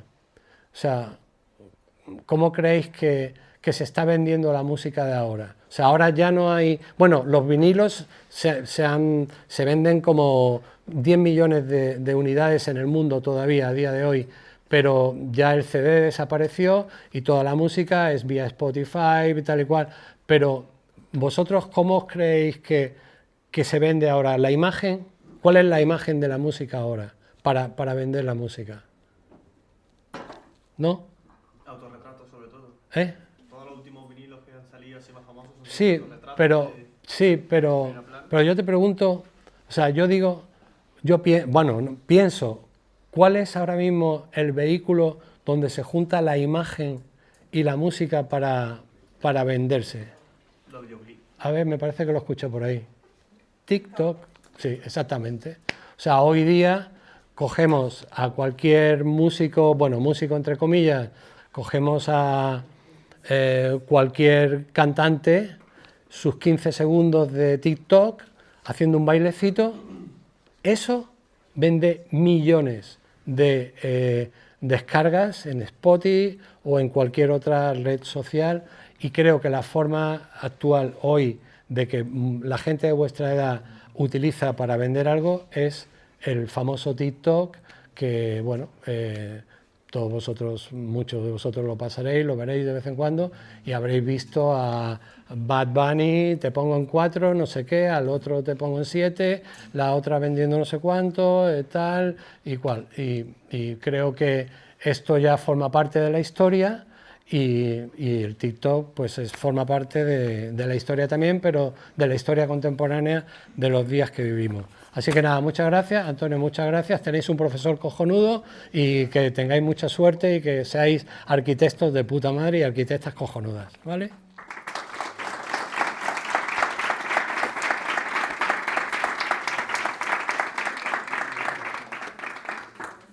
Pues nada. ¿Alguien tiene alguna pregunta? Que no sea difícil, ¿eh? Allí hay una pregunta. Hola, pues... Te oigo. Ah, bueno. Pues quería preguntarte como que en qué momento comenzó a tener tanta importancia como retratar a los artistas en las portadas de los álbumes y como que por qué tomó tanta importancia. Y también en qué momento se empezó a introducir la fotografía en las portadas.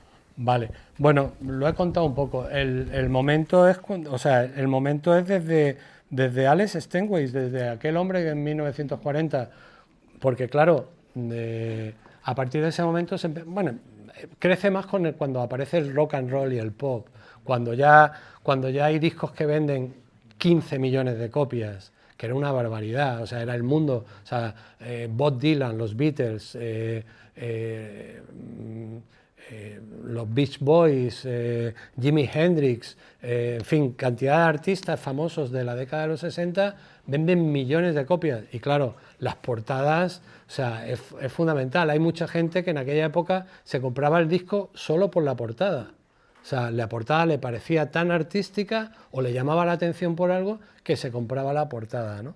Y luego la otra pregunta, ¿cuál era? Pues como que, ¿cuál era la intención de retratar a la... Ah, bueno, los fotógrafos. Bueno, los fotógrafos están todo el rato, o sea, hay muchas discográficas que tienen sus fotógrafos de cabecera y que el diseñador gráfico tiene un disco que acaban de grabar unos chicos y decide que prefiere hacer una fotografía de ellos y entonces pues llama al fotógrafo que considera adecuado y le dice, oye, quiero una foto de esta banda y que, bueno, que represente un poco lo que los tíos hacen. Y entonces, bueno, pues si son gamberletes, pues yo qué sé, de pronto pues se pueden tirar en el suelo, le hace una foto tomándose una cerveza y de pronto dicen, esta es la foto, y escogen la foto, ¿no? O un retrato, bueno, hemos visto el retrato de Patti Smith, con la chupa aquí colgada, y que en aquella época el presidente de la discográfica consideró que, joder, ¿dónde iba un artista así, con una camisa y tal, con esa pinta de Sangelá y tal? Y es que realmente ella era así, y su fotógrafo, que era su marido en esa época, eran los dos así, que vivían en el Hotel Chelsea de Nueva York. Entonces, que era uno de los hoteles más gamberros que había en Nueva York, donde pasaban unas fiestas increíbles y drogas y sexo y rock and roll por un tubo. Y entonces, pues bueno, esa fotografía de Patti Smith la retrató para siempre. Y bueno, tenemos, y luego pues por supuesto cantantes como, yo qué sé, Beyoncé o Madonna y tal. Son artistas que una simple foto de ella ya te está haciendo ganas de comprar si eres fan de su música y te lo está poniendo fácil porque la estás reconociendo, ¿no? O sea que la fotografía ha ido unida a las portadas de discos desde el minuto uno, vamos. Sí, sí. Pero pues tal vez como una idea más como intentar darle una cara al artista como más precisa, más cercana y no sé lo que la gente se hiciera una idea o intentar retratar por medio de la portada como lo que se quería transmitir mediante el álbum. Sí, eso es lo que hacían, o sea, ellos intentaban, o sea, cuando un artista ficha por una discográfica, la discográfica tiene la figura de lo que se llama el director artístico, que a veces es un chico de vuestra edad, o una chica de vuestra edad que está al loro de lo que pasa en la música y de pronto ha visto a una cantante que tiene mucho rollo y la firma, le hace, vamos a suponer que haga música urbana, entonces le hace un contrato por 3 discos o por X canciones. Entonces ese director artístico se encarga de buscar a nivel sonoro y a nivel de imagen todo lo que pueda transmitir a la gente de la personalidad de ese artista que acaba de contratar. Entiendo que es un buen director artístico y que ha contratado a un artista con personalidad y no a un mamarracho, que porque en la música, como sabéis, hay música buena, música mala y música innecesaria. Y entonces pues hay mucha música innecesaria, pero hay gente, artistas con una personalidad. Ahora mismo, por ejemplo, en España hay artistas cojonudísimos. Y entonces, pues bueno, tiene que englobar todo, o sea, cuanto mejor difundan la personalidad y enseñen lo que hay dentro de ese disco, más fácil para la gente. O sea, al que le gusta, ¿qué te digo yo?, el heavy metal, pues claro, le haces una portada como la de Sal Marina, esa que hemos visto, de La Sevillana, no, pero le pones al cantante con un puño de cuero, con pinchos y tal y cual, y lo más posible es que el tipo ya se acerque a ese disco porque está viendo la imagen que concuerda con la imagen del heavy metal, ¿no? Y así, pues bueno, es un poco con todo, ¿no? Y luego hay artistas completamente revolucionarios que hacen cosas que hacen los buenos artistas, que es hacer lo que nadie se espera y que realmente es un paso más allá. Son los grandes artistas los que hacen algo que años después todo el mundo copia y que ha habido uno que se le ha ocurrido hacerlo con mucha antelación, ¿no? Y bueno, por ejemplo, esa portada que hemos visto del Sgt. Pepper de los Beatles, ¿no? Eso es una portada con un trabajo de producción increíble, o sea, tuvieron que fabricar en cera la imagen de Marilyn Monroe, de Bob Dylan, de los Rolling Stones, que también están en la portada. para contar toda una historia sobre los Beatles, que todos los millones de fans de los Beatles, fíjate cómo fue cuando se publicó esa portada, pensó que Paul McCartney se había muerto. Salió en todos los periódicos del mundo, posible muerte de Paul McCartney, era una conmoción mundial, porque los Beatles fueron el éxito mayor, pues se juntó todo, la televisión, los primeros fans en masa que iban a recibirlo a los aeropuertos. O sea, realmente los Beatles dejaron de tocar porque, aparte de por lo de Imelda Marcos, porque no se oían. Iban a un estadio delante de 100.000 personas gritando, y como técnicamente no se había inventado en los equipos de sonido que hay ahora, los tíos tocaban y no se oían. O sea, era horrible. Entonces, por eso dejaron de actuar, ¿no? O sea, que bueno, que lo que decía también al principio, a veces me da mucha pena como en España falta un poco de cultura musical sobre el pop, porque el pop es un arte, como lo es la arquitectura, como es la pintura y como es la escultura. Y entonces es un arte que ha cambiado la vida de millones de personas y de la humanidad durante la mitad del siglo XX hasta ahora. Y lo sigue cambiando. O sea, hoy día, mañana, si se te ocurre una canción y tienes suerte y la compones y por lo que sea le gusta tal, en un día te la pueden oír miles de millones de personas por las tecnologías de hoy, lo cual me parece alucinante, ¿no? Bien es cierto que ahora habría que abrir un debate sobre si la música de hoy, hecha ya casi con inteligencia artificial, mola, no mola, si va a ser el final, si habrá un regreso a los músicos de carrera que estudian, que saben tocar una guitarra, que saben componer con un piano, etcétera.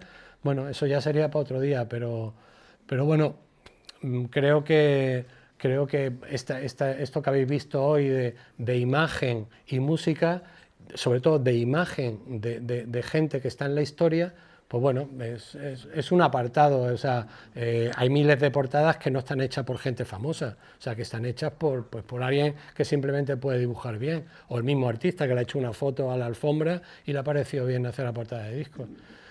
Y bueno, pero lo que pasa es que yo hice una tesis doctoral sobre esto, sobre pintores que estaban en la historia, y busqué todas las portadas, bueno, todas, algunas, aquí habéis visto unas 150 portadas, pero fijaros también qué curioso es cómo los artistas españoles, cómo se unen al nacionalismo catalán, cómo los catalanes utilizan la cultura para defender su lengua, ¿no? Que es algo que bueno, que a mí me parece que está muy bien, ¿no? Y poder contar con pintores como Miró, Picasso o Dalí, pues para Paco Ibáñez, pues el hombre tuvo que ser un lujo, ¿no? Paco Ibáñez está muy mayor, me lo encontré hace poco en un aeropuerto y yo no lo conocía, me fui y le saludé, un tipo entrañable, tiene ya cerca de 90 años y bueno, fueron cantautores que se jugaban la vida cantando en la universidad, porque a la media hora de empezar la canción estaba la policía y les zurraban a todos y tal. Todavía durante la época de la dictadura era un trabajo de alto riesgo ir a hacer un concierto a una universidad. Y por supuesto no existían los festivales de música que ahora en España crecen como setas y que están muy bien, pero en aquella época no había todavía festivales. Había solo cantautores y luego vino lo que aquí llamaba todavía la música yeye, que pues eran las canciones del verano, tal y cual, que eso en España fue muy así, hasta que ya yo creo que con la movida madrileña en los años 80, la música en España coge un punto y el cine, la literatura, distinto de... O sea, hay una explosión total. En realidad la movida madrileña es una explosión que sucede en Madrid y que se irradia a toda España tras la muerte de Franco en 1975, ¿no? Yo tuve la suerte de vivirlo con un programa de radio en Madrid que se llamaba El Búho, que hacía todas las noches de 11 a 2 de la mañana. Éramos 4 colegas de 20 años, yo como os dije me fui a estudiar publicidad a Madrid, éramos unos gamberros de la hostia y montábamos unos chochazos por las noches en el programa. El otro día alguien me presentó para una movida y dijo, Lo que hace Broncano ahora en realidad lo inventaron esta gente en el Búho, porque el Búho era un programa de radio donde venía la gente a vernos al programa, venían muchos de los grupos que habéis visto y éramos completamente anárquicos, poníamos muy buena música y luego, bueno, había ciertos personajes, uno de ellos era una señora con 86 años. O sea, yo tenía en mi programa a una señora con 86 años, a la presentadora del telediario de aquella época, que por cierto es la hermana del alcalde de Málaga, y tenía a un amigo mío que daba unas charlas de profesor con un acento catalán que en Madrid era imposible entenderlo, con todo completamente surrealista. Hablaba de la influencia del mejillón en la escultura del norte de Galicia, o sea, nada que ver, nada de nada. Y era un programa de 3 horas que nos escuchaba toda la ciudad y que, bueno, que dio origen al Madrid que era el de la década de los 80. Si nosotros hacíamos esas cosas, por otro lado Pedro Almodóvar hacía películas geniales, las primeras sobre todo, que eran una locura. Yo tuve la suerte de participar en una de ellas, que se llamaba Laberinto de Pasiones. Y bueno, fue una época gloriosa de la música pop española. Y nada, si os ha interesado esto, pues nada, pues de vez en cuando echarle un vistazo por ahí, en internet está todo. Y bueno, os voy a recomendar un libro, mira, os voy a recomendar un libro que se llama Yeah, Yeah, Yeah, ¿así? Ah, ¿lo tienen ya? Vale, ese es un libro que si os gusta un poco, si os gustaría tener una buena... un buen conocimiento de la música pop desde los años 50 hasta Beyoncé. Es un libro para leerlo con la tablet al lado y cuando te aparezca una canción y la están comparando con no sé qué, irte a ver la canción y de pronto ver a lo mejor a las Supremes cantando una canción soul comparada con una canción de Lady Gaga. En fin, es muy interesante y bueno, es un libro que ya lo hemos puesto ahí para que... Es un libro así de gordo y tal, pero está bien. Y nada, y la música, que es un arte maravilloso y que hay que consumirla muy a menudo. Y ya está. Me voy a quitar el pincho, me llevo mi pinchito. Muchas gracias. Muchas gracias. Ahora en 15 o 20 minutos en clase. Hala, venga, a estudiar y a probar.